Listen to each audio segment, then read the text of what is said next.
This is the BlahCade Pinball Podcast. I'm your host, Chris Freebus, a.k.a. Shut Your Trap. Joining me, as always, halfway across the world, is Jared Morgan. Hey, everyone. It's been a while. Yeah, well, I know it's been since last year. Yeah. We haven't talked since last year. No. The favorite thing that a friend of mine sent me, it was on December 31st. He's like, Yeah. I can say that I am comfortably have enough money for the entirety of the rest of the year. Yeah. Cue all the end of year jokes. Yeah, it's a pretty special time much. of year, isn't it? Pretty much. Really? So we're just going to jump right into what my beginning of the year has been. It's not the best. No. No. I will say that there's many people in Los Angeles that are having a much worse start of the year than Oh, I was going to myself. say that we're seeing this footage here, and it's not Yeah. looking good. Yeah, Los at all. Angeles is on Wow. fire, and it's scary how many people are being displaced permanently Yeah. because of this. Yes. It's nuts. Yeah. It's And the like, thing and is built up. It's wild Yeah. to see how many houses are just leveled. Well, and it's, I've joked many a time, and it's, call it gallows humor around here. I mean, we talk about it every year, but we always say that, yeah, Southern California has seasons. We've got summer, and then we've got Oscar season, and mudslide season, and fire season. That's and that it literally we have wildfires every single year. This just yeah. happens to be devastating with what had happened. And part of the reason why we have these wildfires is we have these things called Santa Ana winds. They they're hot. tear through from the desert through the passes of the mountains into the valley, with you will, that goes all the way to the ocean. And they're very strong winds. And so when we've been dry, like Southern California is for the past 8 months, Yeah. things get a little bit tindery. So anyway, not to compare my woes compared to those woes, but my woes started off with a shower that wasn't draining, and then you had to pick either you want to flush the toilet or you want the shower to drain. You couldn't have both at the same time, and you couldn't do either within 45 to an hour of each other. Wow, that's a slow drain. It was a slow Yeah. drain. Now, we've had slow drains in our house forever. My wife has very thick, long hair. For years, she's just apologized for it. It turns out maybe it wasn't her fault after all. No. Instead, I've got 70-plus-year-old pipes in my house. So, Metal pipes. what's that? Metal pipes. Yeah, as well. galvanized steel. Yeah. So we called the plumber because we were dealing with this for about a week, and I was like, okay, this isn't getting better. Whereas previously it has, just all of a sudden, drainage has Freed found a up. way. Yeah, freed up. And so called the plumber in, and he put a snake down through where the toilet is, and could only get his camera down 11 feet. And he was like, it's a 3-inch pipe, and my 1-inch wide camera can't get through. It's like, Yeah. you've got a big problem here. So then he crawled under the house. So our house, we're not on a slab, we're on a raised footing. And You got a little bit of a crawl yeah, space. it's like a 2.5-foot crawl space, maybe. Yeah. It's tight. Not much. Not Not much. to put pipes in. Yeah.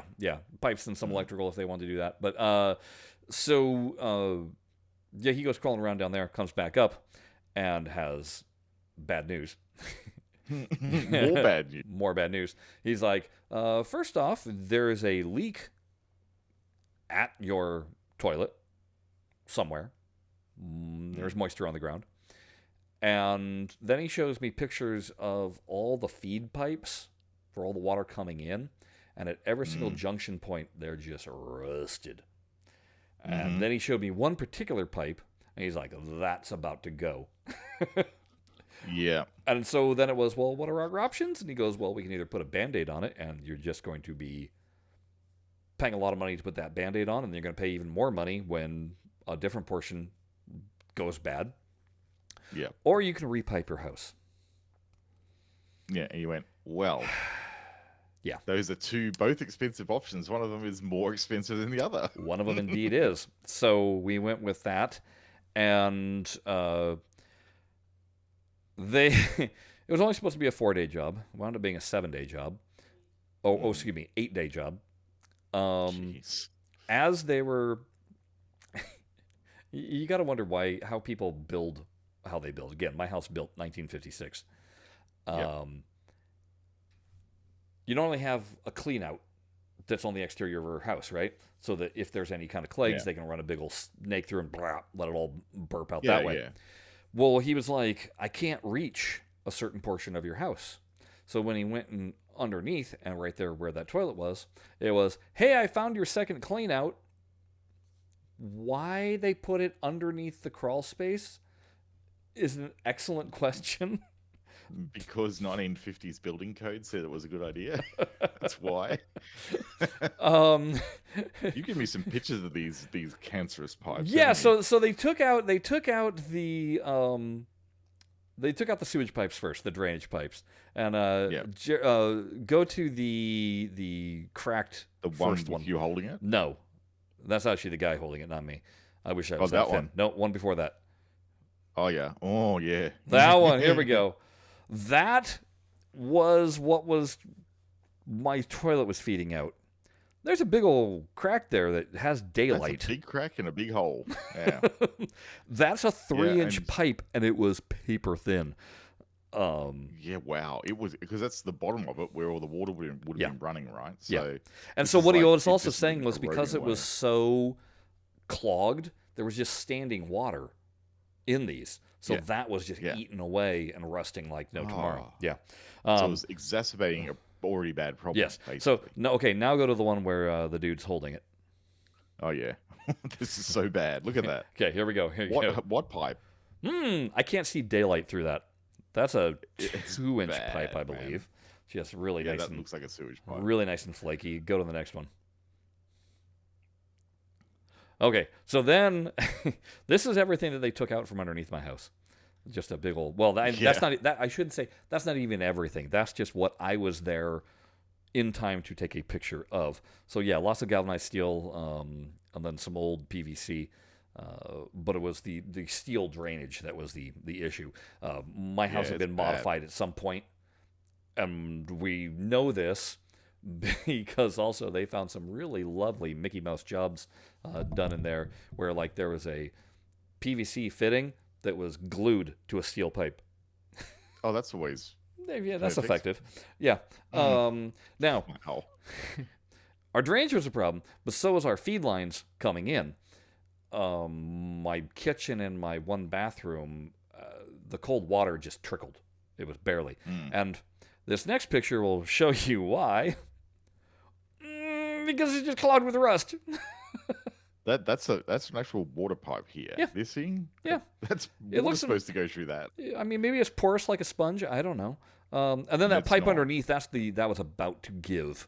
That was one of those things where he showed me it was just a rusted mess. Yeah, that's not good. Yeah. So there's a whole lot of badness going on there. That was a whole lot of badness, but I said our house basically was very asthmatic and then needed drastic invasive surgery. This is its really open heart surgery. Yeah. And it truly felt it while it was going on. It was really just kind of nerve-wracking. And because pictures you haven't given me here because they're inside your house are literally, they've cut away panels of your wall to find where the pipes were. Yeah, lots of holes in the house. And there was an entire day that was without water. And when I say day, it went all the way until 1 a.m. Because that's how long they were there to try and restore water for you. But now we've got true water pressure all throughout the house. The drains make this wonderfully echoey noise as water is trickling down. It's quite satisfying. You can hear the money. The money's just going right down the drain. Yeah, literally. Pretty much. So, yeah, that's how my 2025 has started. Yay. Yay. But I'm not even going to ask you how much it's going to cost because I know that's like tens of thousands of dollars worth of work right there. Yep. Pretty much. Pretty much. But again, it had to be done. 70-plus-year-old house. It'll be good for another 70-plus years now. Yeah. I mean, it'll outlive you guys. It'll outlive me. That's all that matters, right? Yeah. Yep. So as we told, so this guy, he had come and he'd fixed our air conditioning earlier in the year. He had replaced a toilet midway through the year, and now this, and we were like, we really hope we don't have to see you again. We like you, but we don't want to have to see you again. We don't want to see each other again this year at all, or ever really. Yeah. So, yeah, good times. That's not ideal. No, at all. Not ideal at all. No. Your New Year's starting off normal, Jared? It's starting off okay. I've had it's just really busy at work at the moment. But on the home front, everything's good. Actually, today my sister and some of her family are coming over, and we're going to play pinball and eat pizza this afternoon. Hey, now that's an evening.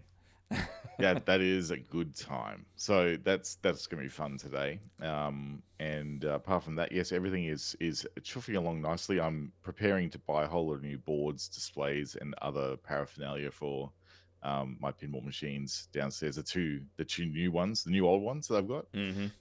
So I've actually got Pokerino since we last spoke. Pokerino is now flipping. It's not blowing fuses. It's playable. I hear it's too playable. It's a little bit too playable. I need to go and devise a solution where I can put mini flippers on it, because this is a long playing game. It's like the scissor, the risk of the scissors on this game is like, there's 2 sets of stack flippers, so you do have an opportunity for scissors, which have been done by a couple of times, but it's way too safe. Like you can go for a long time for this era of pinball. Like it's the equivalent of like a marathon session on a modern Stern, but applied to 80s machines. Like ball times of over 3 or 4 minutes on one of these games is like, oh, okay, yeah. So I need to work out how to put. I actually think almost 2 sets of mini flippers each side on this thing, and really toughen it up for competition, because I want to put this one in for BPAC this year if I can. And it's not going to pass muster if it's this easy. It's just too easy. So I need to brutalize it a little bit. In fact, there's actually in my research for Pokerino, which is a system for Williams. What you can do is Williams have pretty much iterated on their flipper mix over the years, and in a lot of cases, you can put modern WPC mix into these games and they will work. So if you put modern WPC mix but keep your 24-volt coils, you get the advantage of using basically really easy to find parts. Okay. And you get the advantages of being able to use the flipper cranks, which are the things where the flipper shaft goes into, that don't use those little thumb screws to do up the thing and put like little divots into the thing. So you can use modern bats as well. So everything can be modernized. Would that make the flippers even stronger? It would make the flippers more reliable. You're still using the old 24-volt coils. You're not using the 50-volt. I was just wondering if you were able to get modern flipper strength, then you can crank the rake on that table and really make it a beast. Yeah, I think the other thing I'd need to do would be, it might actually, probably WPC is probably a bit too far. I'd probably need to go like System 11, or something like that, of that era, which is still pretty good. Like the coils and the everything to do with that machine is pretty solid. Like, because it's just I'm having trouble finding out where I could get a flipper bat and flipper shoe assembly that's like a small flipper, whereas I could just go to any of the pinball suppliers and get a mini flipper for a WPC game, like Medieval Madness or something like that. The problem with that shaft system is that because on the older games there's like a recess where you do up the little nuts that go into the shaft. That recess is there because what happens is the little set screws, they burr up the shaft, and if that recess isn't there, you can't actually remove the shaft because it puts like a little pinhole. I'm almost willing to take that risk because I've just rebuilt the flippers anyhow, and I would burn that bridge when I get to it. Yeah. But I'm I just know that down the track it will cause problems for someone else. So it's like maybe we just replace the bits of it and see how we go. Yeah. But yeah, that's my current idea. But yes, full board set for Lost World is what I need basically. New displays for Lost World, new displays for Pokerino, and maybe flipper bats if I can work out how to solve that problem. But yeah, it's going to be like, and the Australian dollar is shot at the moment. It's like 60 cents to the greenback. So it's not fun. It's a 40% Aussie tax at the moment. It's not a good time to be buying things from overseas. Yeah. So yeah. Wow. But yeah, apart from that, the New Year's good. So it's off to a good start so far. Fantastic. I've got nearly 5 machines to play. Right. So, yeah. I'm going to have significantly, well, not that I can't play any of these right now, but I'm going to have significantly more tables to play in 2025. AtGames released their list of basically what they're releasing up through August on their machine. Yeah. The crux of it being all of the Zen product, as well as they also have Magic Pixel AtGame product. So real quickly, Jared, bring up the AtGames. The Zen one? Or no, the other one? the other one. Okay. Yep. Okay. So here we go. That is the release schedule for all things. Oh, okay. So I take it back. The Magic Pixel AtGame stuff, it goes through the entire year. That's their entire. So 26 tables are coming that are of that brand. What's interesting to note is that starting in July, there is says AtGames Original Legends Pinball Table. And they've got 1, 2, 3, 4 of, 5, 6 of those coming out. Yeah, 6 of them. Does not have Magic Pixel labeled next to it. Now, as Jared pointed out, that might be just because they ran out of space. Yeah. But it also might not be Magic Pixel working on it at all. I don't know. It's kind of interesting to think about because is AtGames designing their own tables, or did they find another partner? Don't know. It's kind of a big mystery. We'll have to find out more about that. That's so semi-interesting there. If you're into that, it's basically just, as you saw, all of the Zaccaria tables that haven't been put out yet. Oh, yeah. The remakes, the deluxe, and all that. It's just rehash of those. Yeah. It's just catching up with them. They did just release a, call it Rare Pinball, so, rare video games. Sea of Thieves. There's 2 more coming out, and people are really liking them, saying that the call-outs are better than ever, Jared, and we know how... personally, how wonderful the scripting for callouts are with Magic Pixel, because they basically send the same script to everybody. Yeah, they do. But unfortunately, once again, the DMD is where it fails. It's the same stupid font, the same stupid kaleidoscope. It's just... such guys, a shame. I know, it really is. Especially when you're dealing with a video game that you have footage that you can put in, as Zen has shown. Yeah. So exactly. Wow. Okay. They need to. I really wish they'd step up their game on that. But more importantly, in my world, and those that are fans of what Zen does, we have the calendar for Zen that goes all the way into August. Let's bring that up, Jared. Yep. There it is. So starting in February, we've got Star Wars packs basically all the way until April. And then we start in with the Williams. And that goes all the way, interestingly, until June. Well, into June. But on June, what's this Tomb Raider pack? What's going on there? Interesting. Tomb Raider 1 and a second table.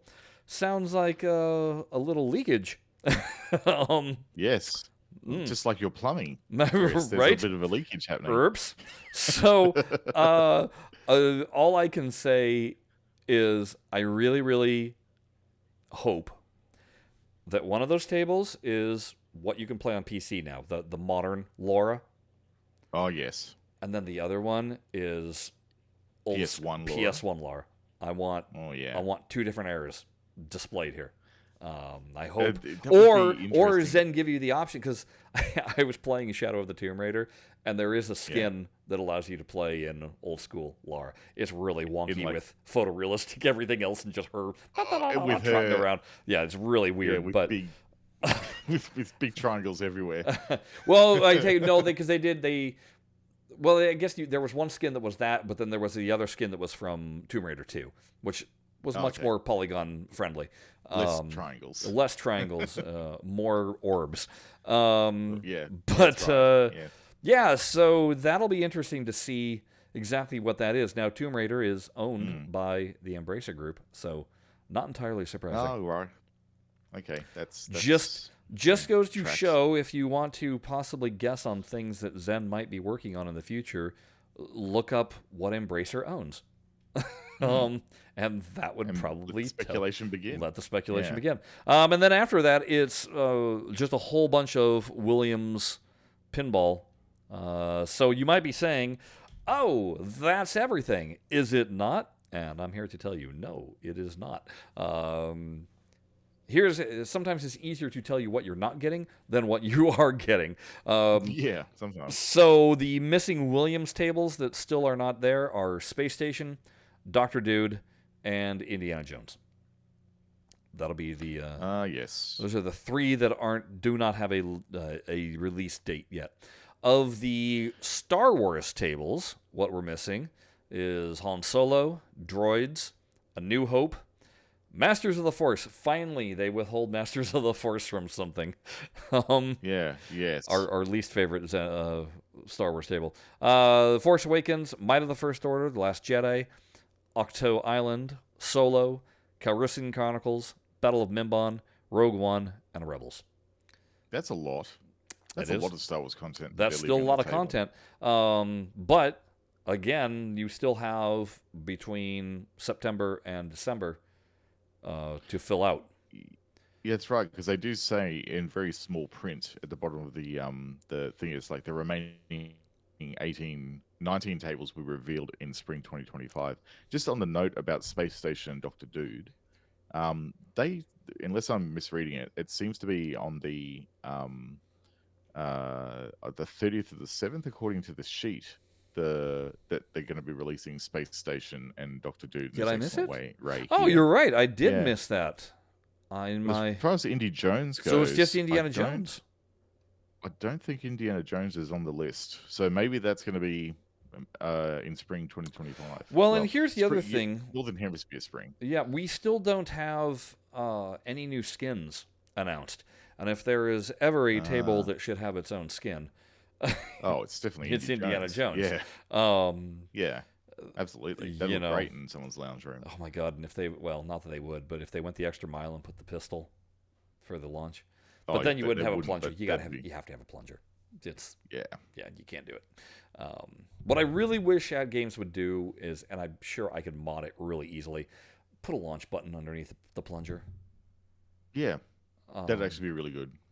we need that, and we need to be able to modify our second button to become a magnet for a magnet save. That's Mm. needs to be done. Yep. So yeah, that's the batch of Star Wars and Williams that are missing. Obviously, no mention of any of the Marvel stuff. For Pinball M, you're still missing System Shock, Duke Nukem, Camp Bloodbrook, Texas Chainsaw Massacre, and Wrath of the Elder Gods. Yep. And then we have all those FX3 titles. So you still have your originals of Shaman, Eldorado, V12, Tesla, Paranormal, Earth Defense, and Mars that are missing. And then you've got the problematic licensed stuff being Walking Dead Portal, Family Guy, Bob's Burger, American Dad, Archer. I think we can just go, yeah, that's never going to happen. Yeah, that's never gonna happen. Aliens, Alien Isolation, Aliens Predator, Doom, Fallout, and Skyrim. And then your Yeah, I could pretty much leave all of those Zen original tables right on the cutting floor and not even be upset about that. Really, yeah. yeah, I'm okay with not any of those not coming over. They're not the finest of tables. Not Personal of the opinion only. originals. And again, for me, I want my Aliens pack, and I would really like that Bethesda pack to come back. Yeah, Um, they would be good additions. Like all the other Zen original packs that you mentioned in closing, those ones, yeah, they would really be nice to get yeah. back again. Although, Uh, I don't mind Mars. I like Mars. yeah, Mars is very chill. It actually is like it's almost like they've done a twofer with the new terraforming Terraforming Mars Mars. and Mm-hmm. the Mm-hmm. old Mars. I think when we interviewed Mel a while back, we said, did you draw inspiration from just the original Mars? Because it feels the vibe feels like it's there. And it was like, no, didn't, but I can see what you're going with there. Yeah. Um, mm, Further it's down good. the list of is hell freezing over? Missplosion Man and Plants vs Zombies. Those are from FX2. But hey, we got South Park, and those were also locked into FX2. They never came to FX3, so um, Yeah, it's not true. out of the realm. Oh, and so did Super League. Super League came from FX2. Oh, yeah, that's right. Yeah. So, did I not put Super League in the missing category? Oh, because I didn't list any of the Zen originals. It's too long of a list Mm. to go through. Of, Oh, yeah. that's a very long list. That I think Zen can put out anytime they felt. That's why it's not so much. The really hell straight up has become the Arctic, Street Fighter 2 and Ninja Gaiden, and Yeah, and that's definitely a hard no on those, I and reckon. we already know for a fact, because Mel has said they have no intention of ever revisiting those original Xbox tables that were the Rocky Bullwinkle and Buccaneer, Mm. and I never personally saw those tables, so because No, me neither. I was on I've never PlayStation, seen them in my life. yeah, but yeah, those are never ever coming. Yeah. So anyway, those are everything that's looking. So I mean, they weren't kidding when they said prepare your wallet because at least five That's a dollars a week is coming. Well, I shouldn't say. Okay, here's the other thing, Jared. It's very interesting. right. The Zen stuff, economical. It's basically Right. $5 a table. That's Okay. the Or long and $5 a short of it. pack? Not $5 a pack. Oh, No, it's like $15, it'll is be it? $15 for a 3 table.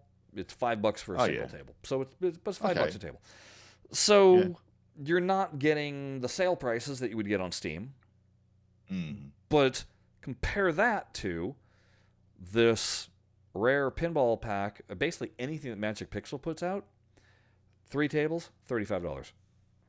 Whoa, Yeah. $35 for 3? They're Yeah, well, not, look, 3 or honestly, 4. So they also just came out with like another natural history pack. I think there was 4 tables in that, but it's $35. $35 is All of their no. packs, same thing. All the Zaccaria, $35.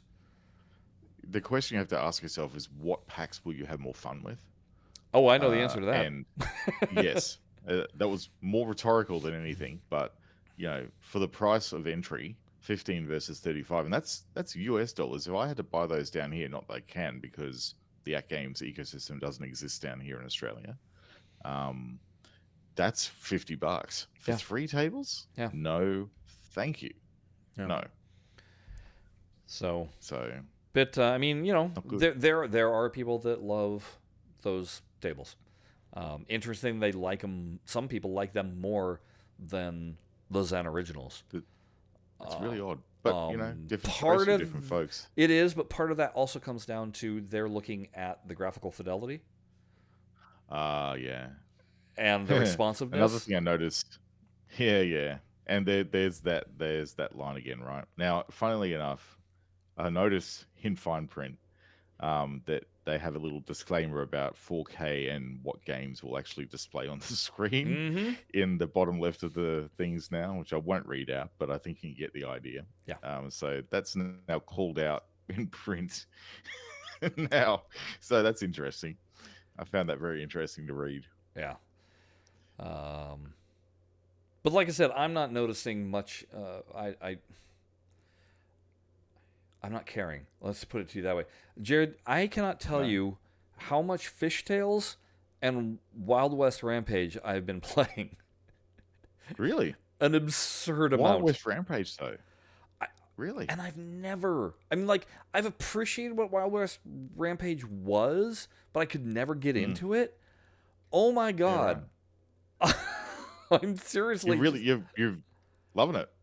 it just works so well in cabinet form, and I know it's Spellorama, but what you Mm, realize is there's a whole bunch of other shots that aren't Spellorama that by the very nature of you going for them, you're completing the various spellings, yeah.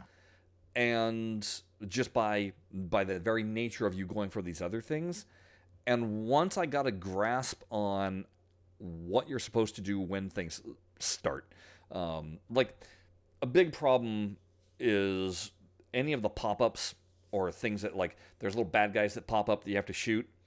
The Yeah. lane's not lit, and the guys blend into the background. That's the biggest problem I've That's found with that's the the game. problem. Everything's very flat, Same and thing with, that's there's a whole thing where you blow up barrels. These barrels pop up, and I spend a lot of time just going, wait, where is the barrel? Where oh, me is the too. barrel? I can never find them. I Yeah, the wish same problem. I wish Zen, I mean, because they have every power to do this, would make an outer glow on them so that Yeah, put some they sort just of the eye pops, you know where to go.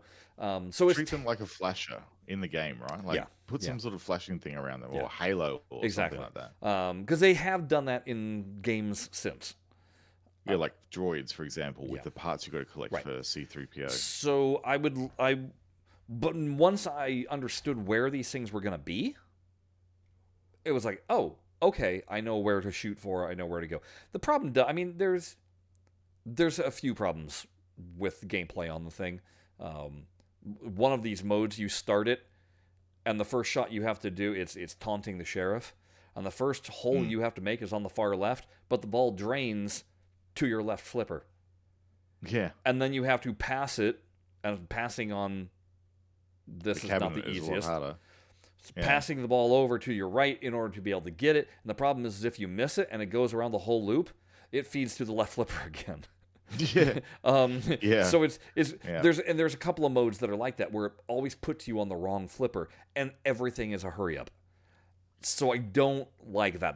That's what I would go with. That's bad design. That's Yeah. bad flow of game. If you're doing Isn't a there a hurry up, couple of? it should feed to the flipper that you need to use. I seem to remember too. There's a couple of modes in there where it's a shoot the shot, but the shot doesn't immediately light when the ball is Yes. back at your flipper again. Yeah, well, That's there's the other one one that that's super frustrating. they're gonna throw a stick of dynamite at you, Yes, it's a and you dynamite know mode. It's where, you know the sinkhole you have to shoot in, but it's not yep. lit until It that doesn't dynamite comes. qualify it if you shoot it early. And again, where's the ball start? On your left flipper, and you need to get to the right Yep. flipper in order to make the shot. Yep. It's yeah. It is. There's these little minor frustrations which would be great if they tweaked. It'd be so. I But don't understand why they don't. code revision. Code You revision. just we need version 1.01 Yeah, of this. yeah, literally. Like yeah. But that being said, like I said, I'm really playing it a lot. It's become something that's very easy for me to just casually hop on and bang away. Same thing with Fishtails. Oh, it's just flow. Shoot, shoot, shoot, shoot, shoot, shoot, shoot. Yeah, but I'm like, what am I up to? I'm up to 2 billion and some. I think I'm number 6 on the boards. 2 billion. Yeah, Wow. yeah. No, That's I've learned much like when I was doing my my how to exploit it on the mobile app. I've figured out how to exploit it. Not as easily, but I know the where two the bounces at work. well, I know where the safe shots are. Yeah, which is long it's the cast orbits. and then It's the outer it's long orbits. cast all day. Yeah. Yeah. And learning how to hit the multi-ball shot. If you can Yes. learn how to do that, you can go for a very long time. So yeah, Long cast. it's been fun. Waiting to see what the next one is that grabs my attention, because I don't know. I'm looking at these Star Wars tables and who knows. Bring on May. Let's see what happens. Well, the when you first revisit some of May these. May I get Medieval Madness, and that's when it's good night. It's all over. I'll be on mid-level for a very long time. Forever. I Yeah. love that table. Because you can be on it forever if you know what you're doing. Mm-hmm. Yeah. Well, and I have reached Battle for the Kingdom many a time before, and so I know I can get there. Reaching Conquer Mars on Mars Attacks it's a slog, and so I've it's that rarely super done it. jackpot, I think, that always trips me up. Like qualifying the super jackpot always trips me up on that one. Yeah. Everything else is Yeah. pretty straightforward, but Yeah, just making sure you don't drain and multi-ball and you cash in that super jackpot always gets me. Yeah. So, anywho, there we go. Jericho06, there's your pinball talk. You can go ahead and Yeah, that's right. turn off the podcast now because it's time for movies. Yeah, that's right. Well, it's actually a bit of a pinball sandwich today, isn't it? Because we had drains, pinball, and now movies. So there you go. There you It's go. a foot-long sub of pinball content for you today. So as is the annual tradition of I go over what my movie viewing habits were for the previous year. Jared pipes in where he's able to. I, for some reason, have a lot more time to watch movies, whereas Jared, I think, spends a lot more time playing pinball.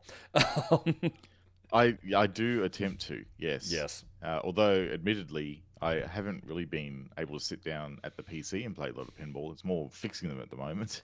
So, yeah. So that being said, here's where we go. This past year, I saw 57 movies that were new to me in 2024. That's not a great deal. I usually am up in the 70s on average. Yeah.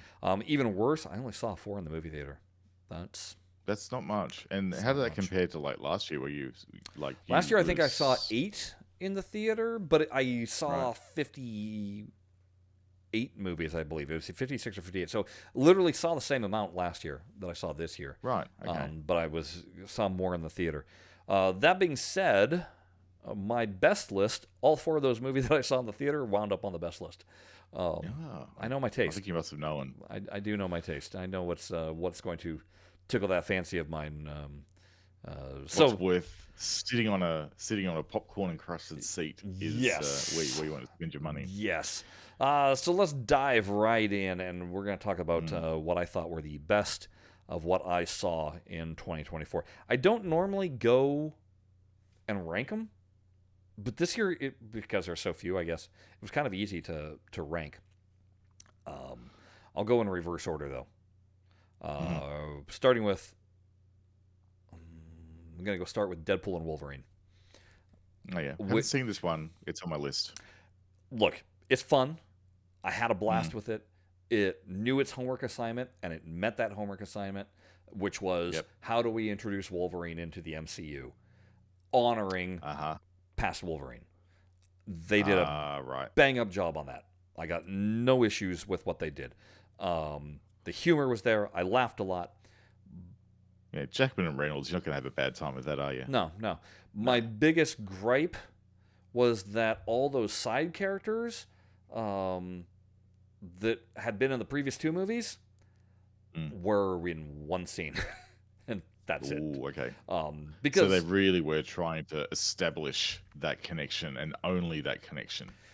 Yeah, they weren't. Okay. I think it was, again, they knew that they had to bring in and introduce Wolverine, and if you were trying to make it an adventure with all these other characters, that would have just diluted him. Muddled it up, and so they chose not to. But it's also what makes this, of the 3 movies, my 3rd favorite of them. Because I love that dynamic, the friend dynamic that was in the other one. So anyway, that's where that one goes. Coming up next, The Substance. Have you heard about that one, Jared? Substance? What was that about? This is Demi Moore, and she is an aging actress who is basically Jane Fonda now doing a fitness show. And the writing is on the wall that the network... This takes place in an alternate universe where literally her show is airing in primetime and, like, is a key ratings poll for the network, an exercise show. But the writing's on the wall of, oh, I'm sorry, you're too old. We're going to cancel you. Oh, right. And she gets offered, hey, what would you do? We have we have The Substance. And it'll turn you into the best version of you for a week, but then you got to spend a week as your current version, and you can trade off back and forth. You are you're the same person, there's just 2 versions of you. What? So in the same body, but there's two No. versions. So No. there's a clone. Which births out of her, and it's disgusting. What? Oh, So that sounds horrible. this movie is a body horror movie. Oh, okay. The prosthetic work is amazing. There is Also, it's actual practical there is art, next to practical no effect. CGI in this for those purposes. That would actually make it almost, if you can It stand makes the it grossness very of visceral. it. um, It sounds like it. Yeah. and Wow. I won't go into any more detail of it. Suffice it to say, when I finished the movie, I couldn't stop thinking about the movie. I had a dream about the movie. I looked up behind the scenes stuff. I looked up an interview with the director. That's how it wound up on this list, because I'm like, Wow. Okay. So it really had an impact on you. if it sticks with you that much, It's where a you're good movie. thinking about, yeah. And I mean, Mm. like I said, it's really gross, Mm. but the It subject needed matter, to be like that, I'd imagine. Like, yeah, to sell it, it needed to be like that. it did. Yeah. But more importantly, what it's actually talking about, which is that aesthetic of why an aging actress is just completely disposable, and what sells, and the why, and having her, who's basically herself but in two different versions, battling with each other. That's Is I'd it's like it's that. a really fascinating subject matter. Get your lists out. Yes. People, like, I'm actually writing these down because these are like ones to watch out for sure. Okay. Up next of the did I only have 5? 1, 2, 3, 4, 5. Yeah, I only had 5 in the best list. Oh. Dune Part 2. If you like Oh, Dune yeah. Part 1, Yes. Saw that. I you're think I saw gonna it. love Dune Part 2. It was good. It was. Yeah. It's No complaints. and that's just it. It's where they succeeded, even though they did not film these back to back or at the same time. It feels like they were filmed at the same time. It is very easily you could watch the first one, stop the credits, turn on the second one, and you roll right in. Yep. It would not. Would agree. You wouldn't have any hesitation, and so I loved that aspect of it. It's just these next two movies were tickled me and far and above beyond. Like, I'm gonna have no issues ever. I will rewatch the Dune movies, absolutely, 100%. But they're long and they're dramas. They're not a fun boat, right? These next two are pure fun. So sign me up for that, because I want more sandworm writing and stuff like that, because that's yeah. it's goodness. So speaking of sand, coming up next, I can't believe it didn't take the number 1, but Furiosa, Mad Max Saga. Oh, yes. God damn, this movie is so good. Yeah. I love the crap out of it. I had. We'll talk about my worst list, where I was literally cramming in. I think I crammed in 10 movies in 7 days, and it was all those movies that I just like pushed to the side like all year long, and finally was like, later. I guess later is now. I got to watch these. Once I got done with those, I was like, where's my comfort food? And I threw on Furiosa, and I was so happy.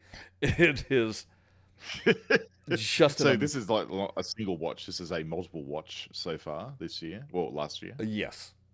Yeah. Right. Yeah, because I saw it when it came out. Is this the only one on your list that you have watched multiple times this year? No. So I saw Dune Part 2 twice. Once in theater. Oh yeah. And then at home. Once on small screen. Yeah. Furiosa, same thing. I haven't watched Deadpool and Wolverine yet, because I decided I was going to rewatch the last couple of Marvel movies also and just kind of build into it. Oh yeah. And then the top what one? else was I going to say about Furiosa? Oh, things are dropping behind me. Furiosa, same thing with Dune. You can watch Furiosa as soon as credits roll, stop it, throw in Fury Road. All right, so that's the order in which you watch them. Right, yes, okay. it literally rolls right into it. Oh, that's so good. Why Furiosa didn't quite take that top spot is because in a lot of respects, this feels like all the footage that was cut to make Fury Road a short movie. Oh, you reckon? Okay. Like, because Fury Road is just a one chase. That's it. That's it. It's just a chase. It is, yes. Furiosa is story. But you don't need that story to enjoy Fury Road. It's just having the story is really, really nice. Okay. Whereas if you just watch Furiosa, you're gonna be left wanting because you want the conclusion of her story. You want more. Yeah. So that's basically because I had to split hairs. Why this would round up. My number one, Alien Romulus. Oh, that was a good movie. I really enjoyed it. Good. Yeah, it's just perfect. It was the perfect blend of all the alien stuff into one movie with eyes wide open, like of all the other stuff they've done. Like they just got the balance right with it. Yeah, and I'm not a diehard fan like you, but even I got it. Like I absolutely understood what they were doing there. Well, and it was nice to watch it the second time around because when I watched it in the theater, it was with angst. It was, are they going to pull it off? Are they going to pull it off? Are they going to pull it off? Screw this up, sort of thing. Yeah, and then once the movie finished, it was like, okay, I'm happy. This time, watching it through, it was like, well, I know I'm going to be happy, so I'm just going to enjoy the ever-living crap out of it. And that's exactly what it was. It was just like everything. I was just smiling and enjoying the entire time through. So, that's my numero uno. Not really going to comment, but my movies that are good, well worth a watch. But that's, this wasn't really that great of a year of movies, truth be told. It was a bit of like there wasn't a great deal of stuff. Hey, No One Will Save You, which was from actually last year, from 23. That's that horror movie with there's next to no dialogue the entire movie. Oh, right. Okay. Because it's just a girl inside of her house and an alien trying to get in. Okay. Poor Things, which is really a bizarre movie with Emma Stone. It's basically, she's a Frankenstein's monster. Oh. Okay. That's progressively getting smarter. So, also discovers sex. That's where he just goes, okay. Because that becomes all she wants. Okay, right. Well, I mean, yeah, I can understand that. Steve, a documentary in 2 parts for those of you that are interested in Steve Martin. Part 1 is just his stand-up career, of which he then went, I'm cutting that off, and then he went into films. And so literally his life is 2 separate entities. In 2 parts. And so that's why it's 2 parts. So it's pretty good. Hitman, that's with Glenn Powell, and it's directed by Richard Linklater, which is kind of, he's the one that did Dazed and Confused, and it's basically about a guy who's the police department winds up using him as an undercover decoy, as somebody that is a hitman, and they're trying to people are trying to hire him, and then the police will come in and bust those people. Because according to the movie, hitmen don't actually exist. It's a myth that has been created in the movies, but stupid people out there believe that there are hitmen for hire, and then go about trying to hire people. Oh, really? It's based on a true story too. It's literally based on a true story of this. So, but it's a good fun watch. Civil War, which is what would a civil war in America. It's rather frightening for us Americans. You think that would actually hit as hard as it does if you weren't American like me? Would you get it? I think you would, because it doesn't deal with American politics. It just deals with what if 2 sides, basically, because it follows war-embedded reporters. Oh, yes. Right. Yeah. Knox goes away. which is another Hitman movie. um, this one is it's Michael Keaton realizes he has Alzheimer's and he's in late stages, and so he Oh, knows that right. he's going to be forgetting everything, and so he's trying to button up his affairs before That his memory happens. before it happens. Very interesting Wow. character study. Um, this one, we'll see if it winds up on my best list later. Hmm. I went through all my previous lists, and there was a few that I was like, you know what, that one now gets to go on. Challengers, Yeah. which is the love triangle tennis movie that really has Oh, nothing to do with I couldn't. tennis. I had to turn it You off. turned it off. No, I turned it off. It was just no. Wasn't. It was too slow moving, and I just didn't feel it enough. Like, I was it? found it. It didn't catch me. I found it very interesting. It's very well made. But yeah, that's where I'm like, I'm Yeah, not. the production's there. I just didn't really. The story wasn't engaging to me. Yeah. Rebel Ridge. If you are enjoying Reacher on Amazon, Oh yeah. watch Rebel Ridge. Oh, It's okay. very much like Reacher with a completely different character, but it's that same lone man in a town. An injustice happens. He can't let it get away with it, and And he sorts it out he sorts by it out. himself. And Yeah, right. it's very satisfying. Um, Are they doing more Reacher as an yeah, aside? there's a I don't third know. season about to come out. Excellent. Yes. Because I love Reacher. Um, Beautifully done. with a dude that makes Reacher look small. What? The dude is like 'Cause- the dude that is in this is about 6 inches taller and about a foot wider. It's just I'm like, what the hell is that? That dude belongs in wrestling. Um, wow. yeah. Okay, that sounds really interesting. The Shadow Strays. This is an Indonesian movie. If you know anything Mm. about Indonesian martial arts movies, they hit hard. Oh yeah. The Raid, that was an Indonesian martial arts movie. Hmm. The I'm not going to go into details at all about it. It's more fun to discover on your own. Okay. Suffice it to say, it is a movie that thinks it's going to be a franchise, and I do Oh have dear. problems with that. Um, Yeah, so it's in that category, is it? it's in that category. Kingdom of the Planet of the Apes was way better than I expected it to be. I didn't think it would be Oh. good having talking apes and no humans, and it turns out that's even more interesting to watch than when there's humans. um, Well, I'm so, writing it down.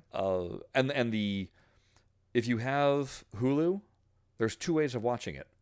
You can watch it as it was in the theater, or you can watch it with all the mocap on display. So they did all their mocap. Oh. They did all their mocap on location. And so if you wanted Oh. to see the Oh. actual actors performing these roles and what they went through, it's the entire movie done that. So they'll put on top of the screen the theatrical, and then directly below it will be the mocap version. So you can watch side by Wow. side. Yeah, That's kind of neat. it's kind of neat. Yeah. And then Gladiator 2. Yeah, what I was on the fence about this one. I haven't seen it. I was going. It's worth watching. It does not have that. I was watching a thing where they were talking about the making of Gladiator and how both Ridley and Russell hated the script, and so they just threw it away. Oh, did they? But they knew they wanted to make this movie, and so then the guy Yeah, that they right. hired, he had about 30 pages of script, and they went, "Yeah, that's good enough to get started." and they filmed the movie in sequence, Oh, and they were just making up dialogue on the spot in the scene. really? And one of the fascinating things was like there's that moment in the tent with Richard Harris and Joaquin Phoenix where Richard Harris is saying what a disappointment Joaquin is, and that he wishes Russell had been his son or whatever. And River, or why did I say River? Joaquin. Joaquin Phoenix is breaking down and whatever. And at one point there's a slap to the face kind of thing. It was all created in the editing room, like from various Was it? takes of them improvising this scene. Also, there was a supercut of like a whole lot of different scenes that they had on the cutting room Basically, floor to do. Wow. Yeah. But then they showed what they said was the worst dialogue in the script. And it's that moment where Maximus, takes off the masks and reveals who he is and says, son to son to this, husband to my wife, And when they show that clip, I'm like getting emotional as I'm watching, going, oh my God, I can't believe I'm not watching the entire movie. You just show me that scene and it just hits me like a ton of bricks. It hits you. Right? It hits you right in the feels. Yeah. And the reason why they left that in, Russell was like, I'm going to prove how good of an actor I am by taking this absolute terrible dialogue and turning it into a masterpiece. Right? So you take all of that. There's nothing in this movie that makes you feel that way. The villains of the piece, whereas in Gladiator, there was this buildup and you understand all the angst and of why the Emperor would be the way he is. Here it's, hey, here's some Emperors, they're bad.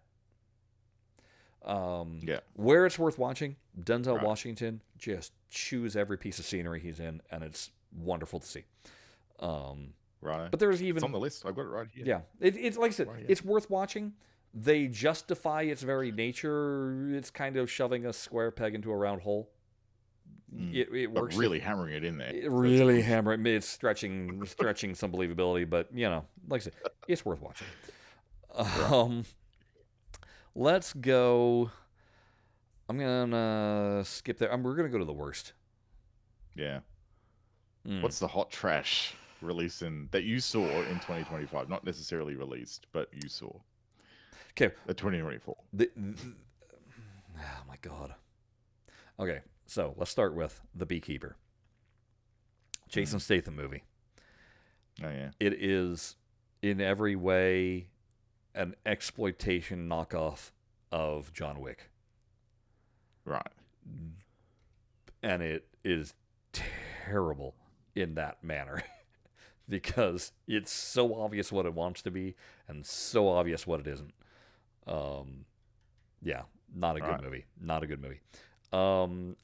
Netflix had these Zack Snyder sci-fi movies called Rebel Moon, and they had the PG-13 versions first, and then over the summer they released the R-rated versions. So now the PG-13 versions, I found them interesting. Not that they were good, but they were interesting. But you could tell that they were hacked. That there was some stuff missing. So then these R-rated versions come out. And so it's Rebel Moon Chapter 1, Chalice of Blood, and then Chapter 2, Curse of Forgiveness. These are what these are called. Both of them are an hour longer. The first movie, there's a very obvious brand new scene right at the front of the movie. It's maybe 20 minutes long. And truth be told, should have been in the other version because it actually is beneficial. The second movie, there's one sequence that I know of that was new, but honestly, in both of them, I have no idea where this hour of material came from. Oh, really? Yeah. Both of them also feature an exceedingly long sex scene. Like uncomfortably long? Uncomfortably long. That is like, is this Zach, are you wanting to direct Game of Thrones? Okay. But here's the funny part. They're almost identical, just with a different partner. Take place in the same room. In the PG-13 version. Does not exist. In the PG-13 version, does not exist at all. I was going to say, how did they pull that off in a PG-13 Nope, does not exist at all. In the R-rated version, exists, but again, takes place in the same room, almost at the same point in the movie, and both of them are uncomfortably long. Right. Where it's like, and you're literally just going, I get it. You could have trimmed this down quite a bit, and we would have understood. We didn't need the Skinamax version of this, though. Right. And at the end, but even more criminal it wasn't like these films, there was no rejiggering of order of sequences or anything else like that. It was just they're a little bit longer and there's a little bit more here and there. But all the problems that were prevalent in the first version are just as prominent in the second version. So it just makes it worse. Yeah. So if you're going to watch these at all, just watch the PG-13 versions. Do yourself the favor. Save yourself 2 hours of viewing. Wow, yeah. Haunted Mansion. This is Disney's second attempt at making a Haunted Mansion movie. I never saw the first one, which was with Eddie Murphy. This one, within 5 minutes, I was just like, oh no, I'm in trouble. Oh, I can't do it. Did you have to turn it off? No. Did you watch it? I watched it because I was hoping that it would, like, the reason why I was oh no was this little boy character. Basically, the mom's like, hey, we lost our home or whatever, but this one's in our family. We're going to move into this mansion. And he's wearing the, like, please, sir, may I have another kind of clothing? Really? Yeah. And I'm like, what is this? Oliver Twist 1800s yeah. sort of I'm like, what is period this? clothing. But then they go into this mansion that's, been abandoned for a long time. But boy, it's fully stocked with, like, no furniture, no nothing has been removed from this at all. Oh, right. Okay. And it just, and like, it's not covered up. It's all just there. Most of it's not covered up. Yeah, it's just covered in cobwebs. And then and so the little boy, he goes up to his bedroom, like, okay, this is going to be my bedroom. And he goes up, and this thing is just like inches thick of dust, right? Yeah. And he's like, okay. And he flops down on his bed and poof. And I'm like, I'm sorry, what mom would have let their kid do that? And what kid would have done that? It was all style, no substance. And then the other problem is that the Haunted Mansion, the whole conceit of the mansion is that there's 999 ghosts. And as you go on the ride, you can spot, go ahead, count. But there's 999 of them. They're looking for one more. And so this movie wanted to do that, but it couldn't figure out how, and there's too much, and it was too up its own butt about all of the Easter eggs that it wanted to do, and I was just like, it was focusing too much on the 999 ghosts. Yes, and it was also story. It also wasn't trying to be scary, except for one sequence where I was like, you should have done that the entire movie. Because that would have made it fun. That would have made it fun. Because it's like, remember when there was kids' movies that were legitimately scary? That's what you should have made. I'm not asking for an R-rated horror movie. I'm asking for a kid-friendly horror movie that is like legitimately scary. And I just realized a whole bunch of like family-friendly jump scares. Yeah. It's not going to make the kids cry, but it's going to give them a little heart palpitation. Yeah. Now we're going to get into the ones that really made me pull my hair out. Yeah. What hair I have, right? Blue Beetle. Blue Beetle is the last some Marvel thing. DCEU. So this is the second to last of the DCEU movies to go before they're doing this entire reboot that starts with this new Superman movie. Right. I had friends tell me, "Oh, Blue Beetle, that was decent." No, they were like, "That was decent. That was worth watching." I was like, "Oh, okay." Holy crap! I was so angry the entire movie. Were you? It's a Latin family. This is set in Miami. So a Latino family, and it is every single stereotype about a Latino family that you can think of on full display. George Lopez is in it, being the most egregious character of the lot. It also is stealing liberally from Iron Man and Venom. Right. They make a big point of because basically this dude, he gets this suit and it absorbs into him, hence like Venom, but it talks to him and has armor on it, much like Iron Man. So it's like a female Jarvis in the head. Right. it wants to take control, like it wants permission to basically, hey, let me do the battle. So if you've ever seen the movie Upgrade, which I highly recommend, Oh yeah. that also had somebody that had an No, AI implanted on them. And that movie did a great job of displaying somebody who gives control to an AI, and it very much looks like the actor is not in control of their own body. Just a wonderful performance. Whereas this, you don't believe that. It's just, hey, do you want me to enact all these weaponry or, in the enhanced systems on this suit? I can do it. And the guy makes this big old point of, no, I don't want to kill anybody. We're not going to kill anybody. Later on in the movie, they're raiding this compound, and his family is with him because it's a family movie. There's strength in your family. I'm like, oh, I see we've watched way too many Fast and Furious movies. All they need to do is pop a Corona open, which I think they do at one point too. And family they go raiding this compound. Oh, they have no problem with the rest of the family killing everybody in sight. Like literally, they have this Blue Beetle spaceship thing, and it's like a crab walking, and puts a leg right through a dude on the ground. Oh yeah, cool. But so long as Blue Beetle himself is not killing, it's like it can't have it both ways. It just was so. All right, that sounds like hot trash. Oh, it's hot trash. I was very, very angry. Godzilla X Kong, the new Empire. No bueno. I hated the last Kong because the humans were completely stupid. Humans are also completely stupid in this one. Yeah. The other thing that I hate about the previous version, they went into Middle Earth in that one, and I was like, where the heck is your sunlight coming from? It was it was all somebody designed this really interesting thing, but they didn't think about the physics or the realities of this space. Yeah. At least make it look pretty. At least here they had these giant crystal things that were emitting light, and I went, oh, there's where my light's coming from. Okay. Peachy. Okay, cool.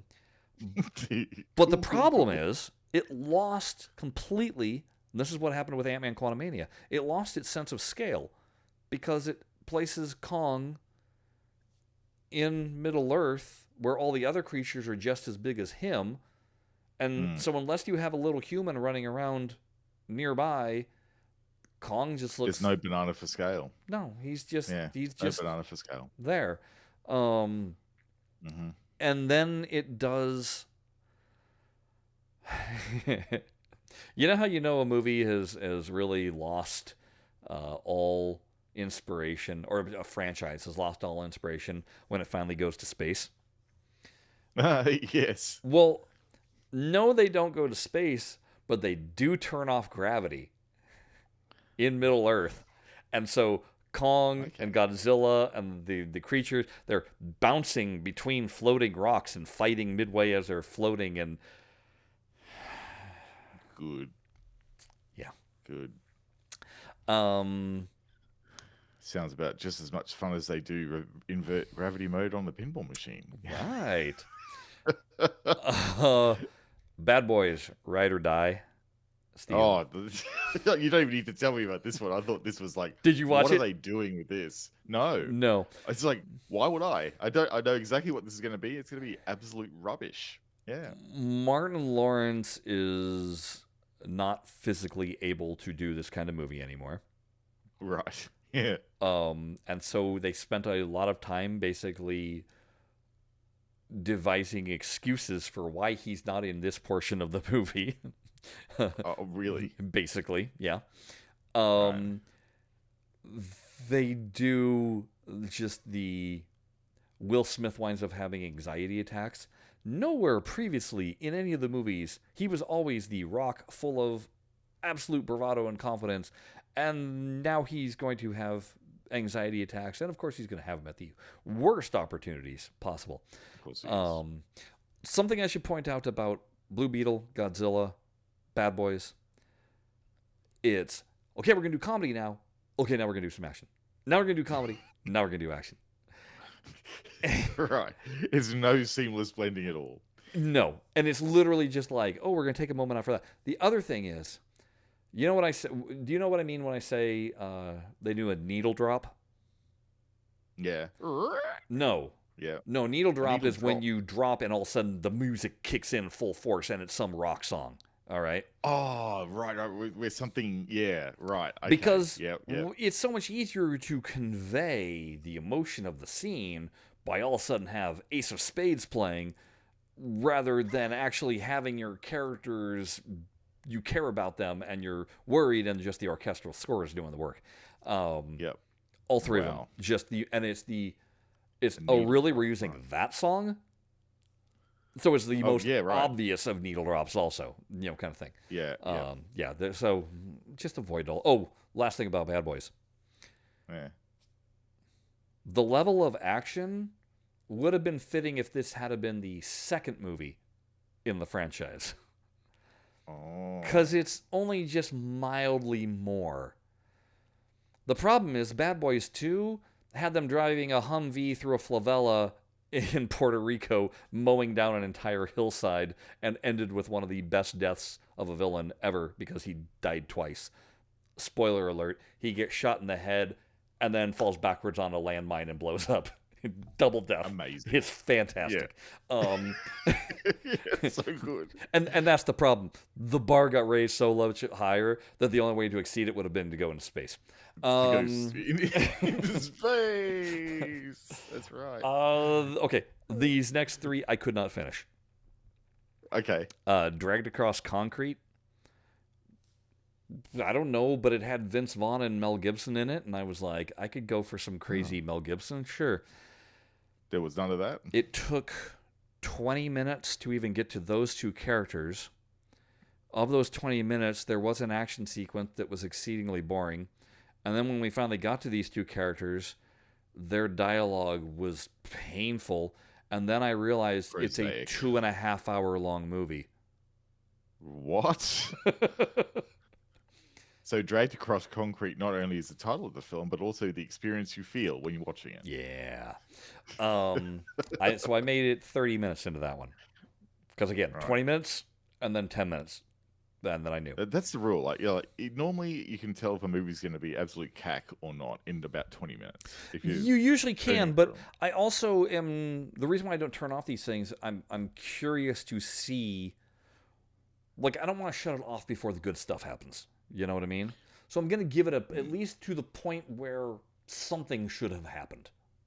Where you could reasonably expect that you would see something redeeming about the film. Yes. Right. Unfortunately, I can't remember the title of it. A few years back, there was a movie that I did this to where it was all about guns and everything, and there wasn't a single gun shootout the entire movie.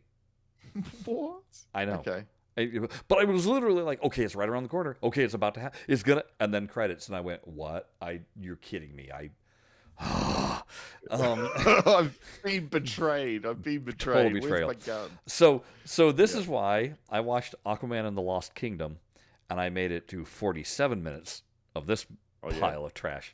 What was the tipping point in that movie that made you go, nope, I can't do I was just anymore. waiting for the actual plot to start.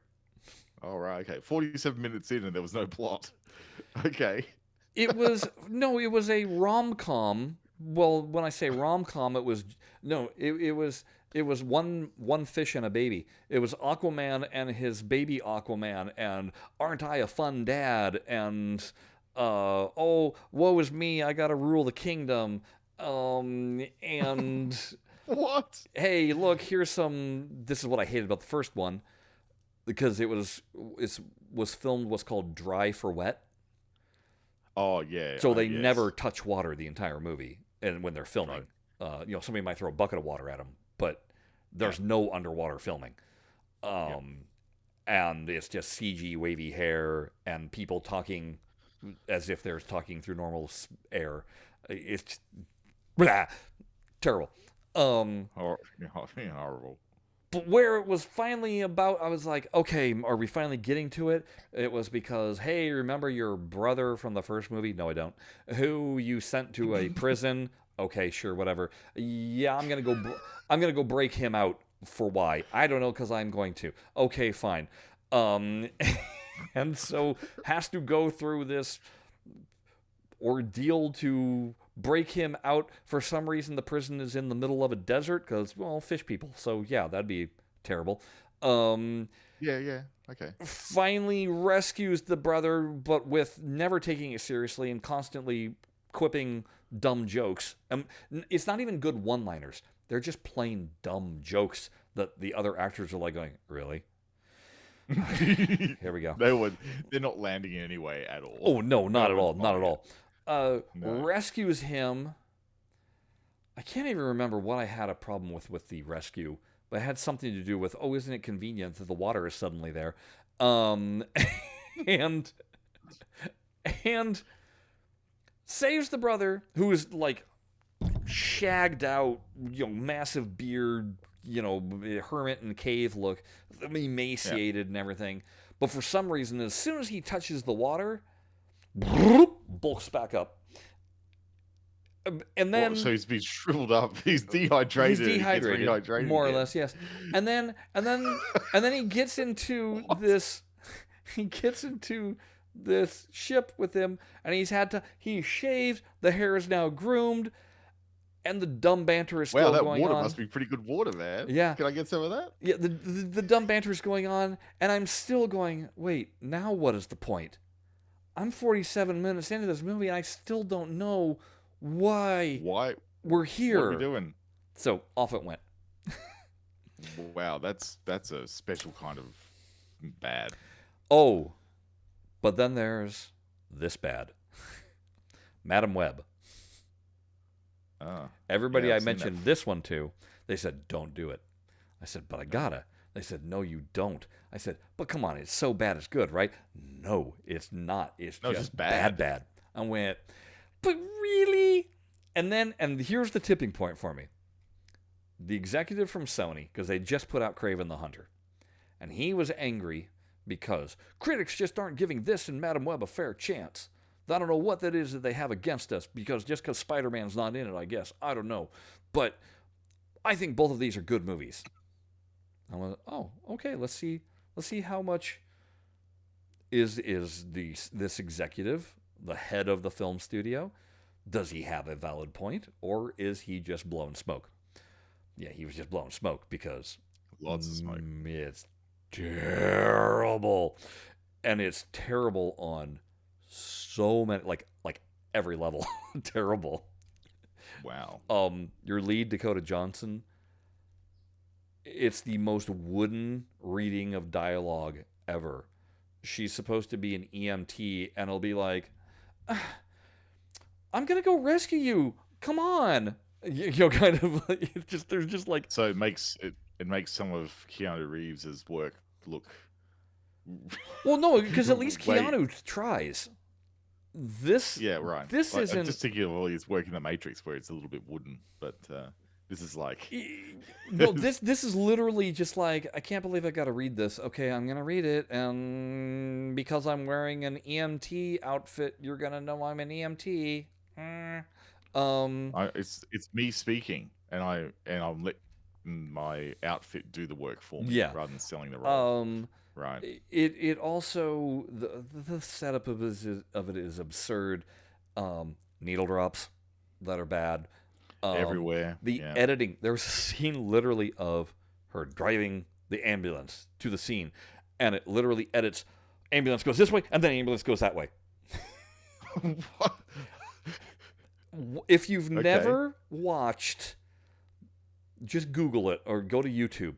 Basketball scene from Catwoman. Oh, okay. I've never put myself through suffering through Catwoman, because I knew don't. It was not good. When this scene popped up on YouTube, I watched the scene and I was howling with laughter, because it is bad on every level. Like how the director has a job, how the editor has a job, how the production is, just everything is terrible.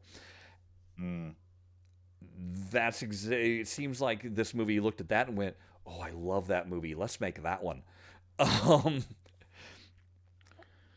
I made it up to the point, because what I knew is that there was 3 other people that were going to come in and be involved with this. that were all spider adjacent powers, and I was waiting for them to at least get their costume on, because I know that they all have costumes. I was trying to find out how they were going to form this team or whatever. It was like they were in a completely different movie. Really? And like while all three of them were in a scene together, they were all in a different movie. How? Okay. And at one point, they're all supposed to be teens, but one of the teens is Sydney Sweeney. She can't play a teen anymore. And neither could She's the. no. No, it's You're like you're right. very obviously a 20 to mid 20s year old. You're not a Yeah. high school teen. And that was the You, same you way don't with the have other three, or the other two. Yeah. Right.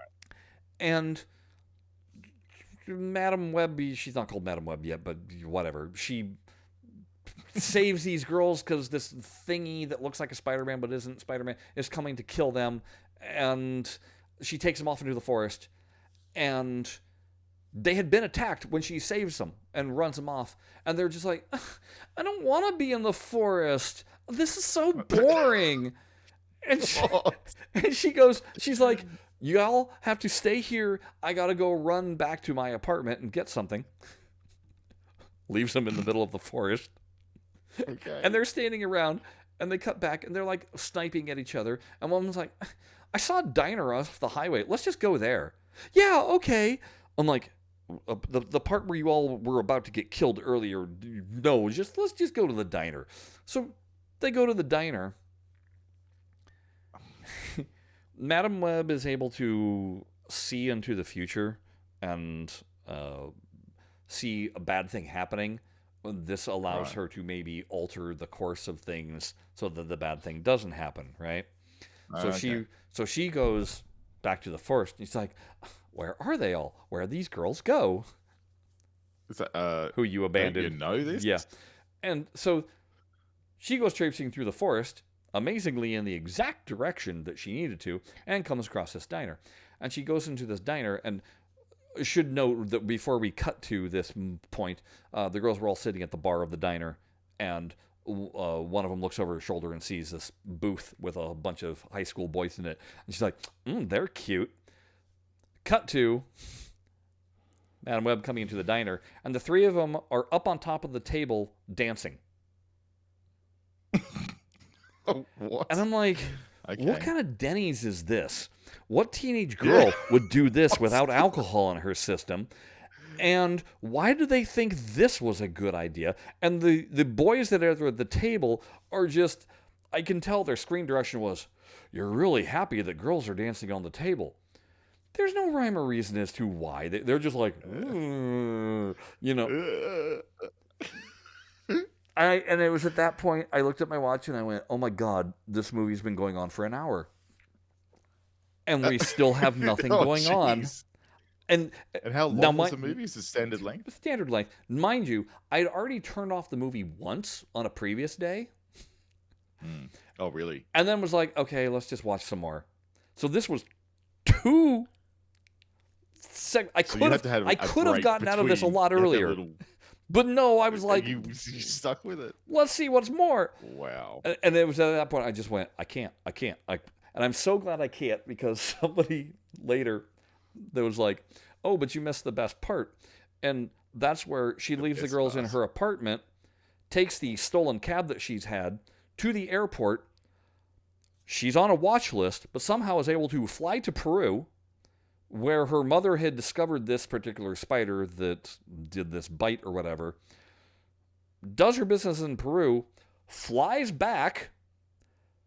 The stolen cab that she literally illegally parked in front of the airport is still there, gets into the stolen cab, drives it back to the apartment, and the girls are all still there. Oh. It's still, what, after like 4 days? I don't know. Okay. I don't know. Amazing. I can't bring myself to find out. Don't do it. Don't torture yourself. Yeah. So anyway, there's wow. That's the worst. Hopefully you all don't have to put up with it.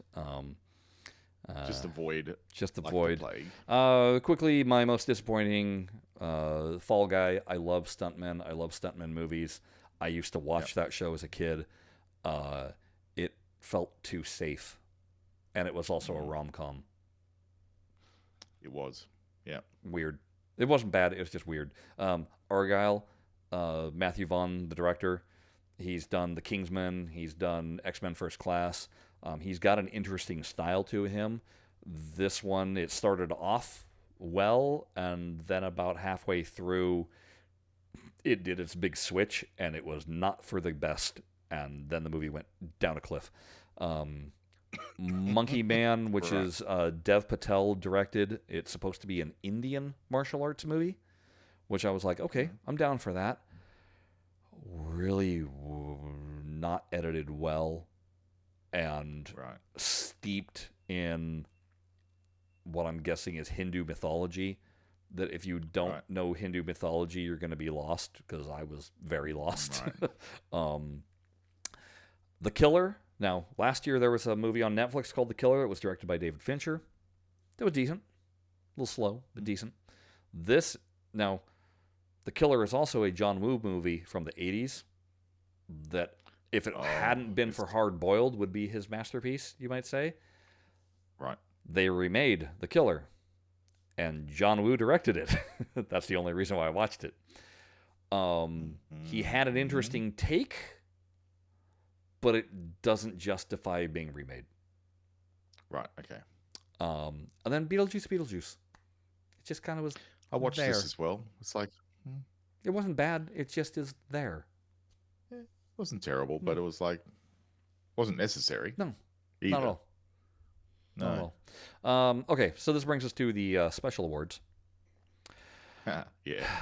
Movie I knew would suck, but I watched all the way through anyways. Blue Beetle and Godzilla x Kong. Movie I thought would suck but didn't. Five Nights at Freddy's. Go figure. Yeah, see, so it didn't make it on turning your good or list, but it's like... No, but it just made it on the, me and my son sat down to watch it, and he literally had told me, just so you know, I'm going to rip on this movie the entire way through. Yep. I went, I'm fine with that. Great. Yep. After about 5 minutes, he shut up. Oh? And realized, hey, this isn't half bad. And I thought it did a lot of interesting things. I'll watch the sequel. It was decent. My only gripe was it wasn't gory or scary enough. But then my son... It was jump scares? A little bit. But what my son pointed out, he goes, you got to understand, he goes, it's not meant to be an R-rated property. This is a game that 13-year-olds play. That's who the core audience is. True. And in that respect, the movie paid attention, which brings me back to what Haunted Mansion should have done. Made a movie that's scary for kids. Yeah. So. Right. I actually added that to the list. I may actually check it out, because it got a lot of hype. Yeah. I went, usually movies get a lot of hype. It's like, I don't want it. Movie I wanted my time back for. Maxine. The entire trilogy. The entire trilogy. So Ty West is the director. He made a movie called X and Pearl. Both of those he made during COVID, which is why he made them back to back, using some of the same cast. This is a continuation of that story called Maxine. This time he actually filmed it here in LA instead of Australia. And Pearl is a bad movie. It's a bad movie. X is interesting, but it's not great. It's just kind of eh. Maxine is better, but it's still just kind of eh. And the thing is I watched The Substance maybe that same night or the next day. And The Substance was so much better for horror that it just made me really go, I pretty much could have not seen Maxine. So... could have just not done it. Yeah. The Maybe I Just Don't Get It award, that goes to Inside Out 2. It's not that it's a bad movie. I just don't understand why you people went ballistic for that instead of watching Furiosa. Well, they're very different movies. But what about... and I asked you this. I was like, what about that made you go, I gotta see that on the big screen, and you didn't want to see Furiosa on the big screen? That's where I'm like, I don't get it. I remember this conversation we had Yes. because we had this at the time it came out. It's like Mm-hmm. because it's school holidays and we just want a nice movie to watch. Yeah. That's why. Yeah. So And it was good. Like it was. You're right. Like Inside Out 2 was. It's a continuation of the whole thing. It's puberty represented in the way that Pixar does that so well, and it hit the brief perfectly that being for said, they me. cheaped out on the big dark secret. The big dark secret. Yeah. Or Oh, the big dark oh secret. yeah, anxiety. Yeah, the thing. They cheaped out on Yeah, that. Okay. I thought it was interesting. It was an interesting representation of that on screen. I thought, I see where they're going with that. I went, yeah, that's going to hit hard for some people. Yeah. Just seeing that visualized, and it's like, Oh yeah, no, but I it mean, was well what done. the actual secret was like really. Oh, right. Yeah. Well, it's such a common thing these I days, know, right? That it's good to represent it and give people a way of describing it, you know? So for that, I think they actually did a really good job at sort of normalizing what that was, and giving people a way to think about it No, I think you're and thinking of relate to something it better. different. Spoiler alert. Here comes the spoilers if you haven't seen the movie, folks. Shut your ears. Yeah. She burned a hole in the carpet. Oh, that. Oh, yeah. Sorry. Yeah, no, that was no. No, that was just like anticlimax. Yeah. That. It was like, Yeah. that's not a big deal Yeah. at all. That's just an Apparently, accident they that were never happens. going to reveal it, and then they were told, "No, you've been teasing it. You need to come up with something." And then they were like, "Well, to a kid, that would have been a really dark secret." I'm like, It's "That's not her secret." Okay, movie. I'm glad I turned off less than 30 minutes into. Well, Jagged Across Concrete. That was the only one I turned off 30 minutes into. Yeah, right. Movie I wished I turned off but didn't. That'd be Blue Beetle. Movie I could have immediately watched a second time. That would have been Furiosa. That was really easy for me to decide. That's a no-brainer. The Why Did You Have to Remake That award? That goes to Roadhouse. Oh, that was. I saw that as well. That's not necessary at all. Not at all. I mean, it was all right. I will give him But- this. The Conor McGregor character, He did a great job. great job. Legit, Yeah. that's a bad, nasty man. Legit. The Yeah. problem is, he wasn't the boss. He was the henchman. And the boss is lame. So The boss lame. is just Whereas in wishy-washy, the original movie, the boss also was, somebody that thought themselves an alpha male, but obviously surrounded themselves by the heavies. But the guy Yeah. was so arrogant and clueless and aloof, and you just couldn't wait for him to die. Whereas this guy, you were just like, oh my God, you're just a dick. Yeah. Yeah. So anyway, that was depressing award. That goes to Civil War. Because it's just depressing. The You're Not a Franchise Yet award, again, I commented that's The Shadow Strays. The I Don't Even Remember You award. So whenever I go through my list, I'm like, oh, that movie, and I come across this title, and I go, I have What's that about? no clue what that was that I watched. It was called Grounded and Grounded 2. And again, I was like, and I watched the sequel, and I have no clue what this is. It's a documentary on the making of The Last of Us and The Last of Us Part 2. Oh, okay. Really Right. good. Yeah, but you didn't. So worth watching, but you couldn't recall. Couldn't recall what the title was. Right. Which is like, why didn't you call it a documentary about The Last of Us or the last documentary? I don't know. Anyway, Like when we used to title our episodes of BlahCade with random things that made no sense. We stopped doing that because we couldn't remember what they were. Yeah. Yes, it took me this long to finally watch it award. That goes to Smile. This is I tried to watch a few more horror movies this year that normally I wouldn't have given the time of day to. And Smile popped up, and I went, sure, whatever. And I watched it. Again, interesting conceit. I'm not sad for having watched it. I'll watch the sequel if it comes on Netflix. Okay. It was just an interesting way of doing things. That's all. Yep. Actor advertised but barely in the movie award. Originally, I'd put Josh Brolin for Dune Part 2. But then mentioning Haunted Mansion, Jared Leto's in that. And I went, wait, he is? Oh yeah, I guess he is. So, yeah. And then based on the trailer movie I'm just looking forward to next year, I haven't seen a lot of trailers for movies. next year, but I did see the latest Mission Impossible trailer. Yeah, Oh, yeah. can't wait for that. So Yeah, well, that's never a hard sell for you, is it? Like no, you never do hard like a sell. bit of MI. I've got a couple of Hold, random hold things. on, I got Not one last thing to put in. oh, okay. Many of you are probably going, "How come Borderlands didn't make your worst movie of the list here?" And it's really Oh, easy right. because it's not the worst movie. It's just a movie Yeah. that didn't do the homework assignment and kind of failed. The production value is there. The actors that they have are there, other than why they hired Kevin Hart, is a mystery to me. It really desperately wanted to be Guardians of the Galaxy. I Mm, was able to watch it. It just felt like a movie that was put together by committee, and that there's right. wildly giant parts missing. Like there's a movie somewhere in there. They just didn't find it. But I wasn't angry at myself for watching it. I was more just like, eh, they could have tried harder. So that's okay. Yeah. Now to you. So these are just some random things that I've found this year. Some of these ones are like I'm coming late to the game here. Yeah. The one that I'll classify this as I'm really coming late to the game here is Squid Game. So as far as the series goes, we actually just started watching this last Uh night, huh. and because the kids are kind of old enough now to Mm-hmm. be all right with watching that style of How series. old are they? So 12 and 14. So Just be aware. y- There's an episode 6 or 7 that you're mm, gonna go hide your eyes, kids. it's real bad, is it? Okay, Mm-hmm. you're right.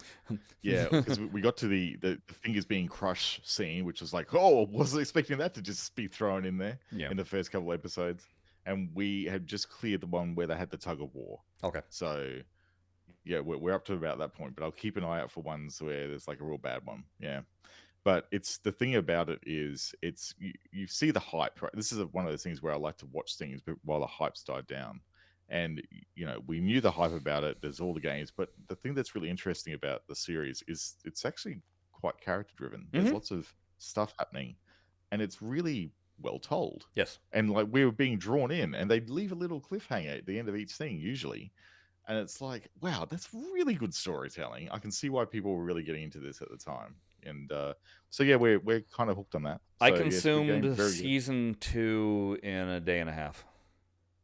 Yeah, So for that reason, right? So same sort of reason. Like it it's just draws insanely you in. addictive. It's Yeah. wonderfully. I want to see what happens next. And you're right. Yep. It's very character driven. I'll also just note, you like that? Watch Alice in Borderlands. Alice in Borderlands, did you Alice say? in Borderlands. It's on Netflix. It's Yeah. also, I don't think it's Korean. I think it's Japanese. Um, Similar in that it's games being played with people. Yeah.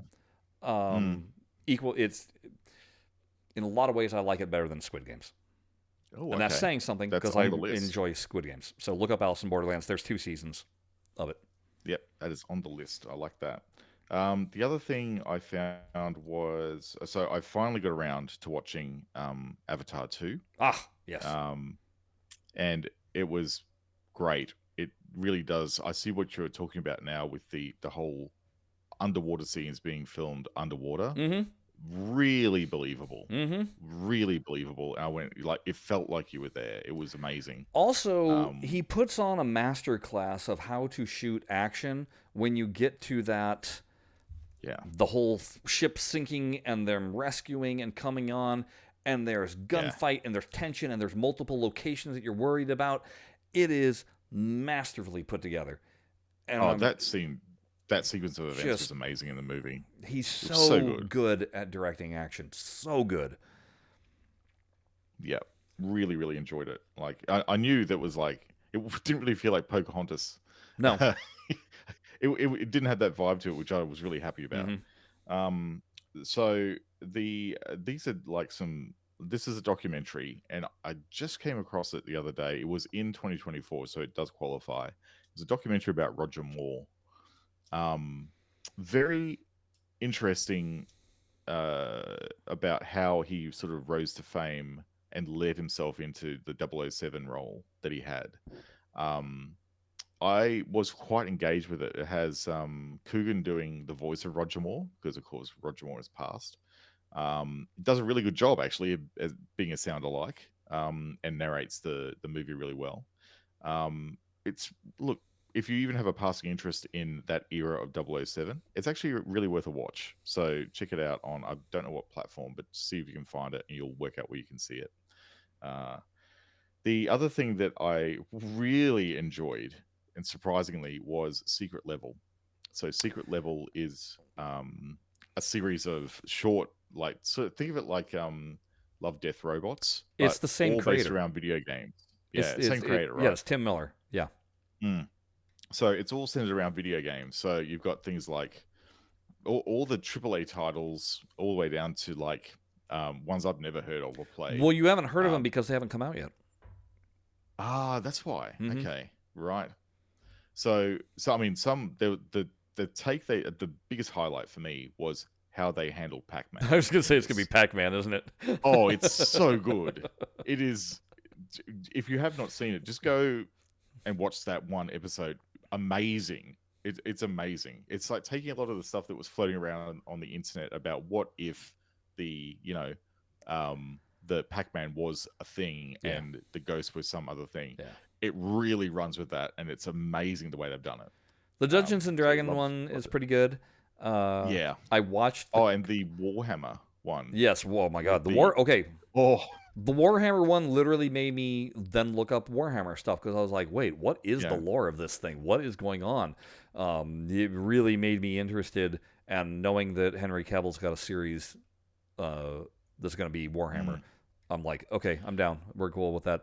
No, the one that made me Lots to laugh, like about this. I watched the episode for Concord, which is famously that PlayStation game that they shut the servers down. They dropped the price of it down to 99 cents just to try and get people to play it because it utterly bombed in its first week of release. Oh, really? And they shut the servers down the next week and refunded everybody their money. And this was Sony's gigantic AAA title. Right. And obviously they made this short before any of that was known that was going to happen. So I was like, I got to watch this to see what this was about or whatever. And truthfully, the short was pretty good. I was like, no, I'm entertained. So, Yep. I like out of that entire like I guess series. It was like one. It was one sort of 12 episode series, I think, if I recall. yeah. Anyhow, however they sliced it up, there was not a bad one in it. Like every single one of those short stories, I just loved, and I didn't really feel like you needed to know the backstory of any of the things. You just went along for the ride, Yeah. and they were all really entertaining. So, Secret Level, do yourself a favor and check that out. The one that's absolutely on my shite list is the I'll call it bastardization because that's exactly what it was of a beautifully animated Toei feature animation of Interstellar 5555. They went and took something that was beautiful and ruined it by upscaling it to 4K. And it's just got AI artifacts everywhere, and it's so like pointing at the screen and screaming at it in the cinema level artifacts that make you really angry when you watch it. The only thing that was good about it was the fact that it was presented in cinema sound. So it sounded really good because it's essentially Daft Punk's Discovery album in cinema sound, which is not a bad problem to have. But boy, it was bad, really bad. It like you go and watch the 480p version available on streaming services now, and you go, thank you. I don't mind it being 480p because it actually is better. Yeah. Really disappointing. So, yes, that is my list of things that I found notable enough to speak about.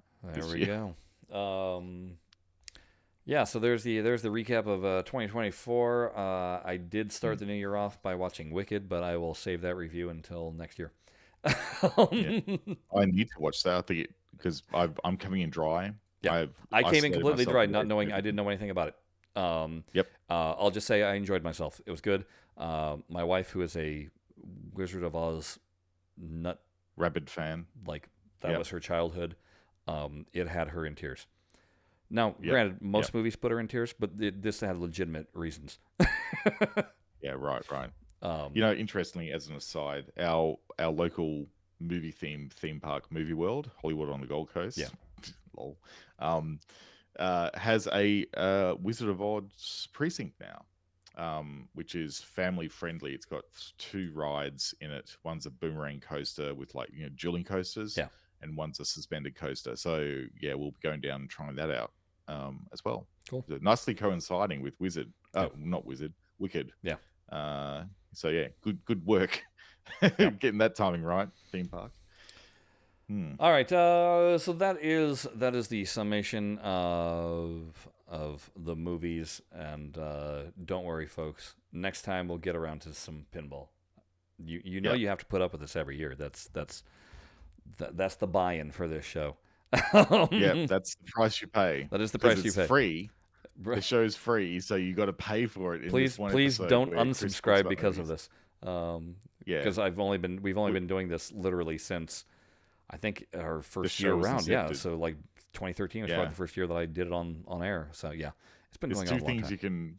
There's one thing you can count on each year, which is a movie wrap up. The other thing you can usually count on is an interview with Mel. Yes.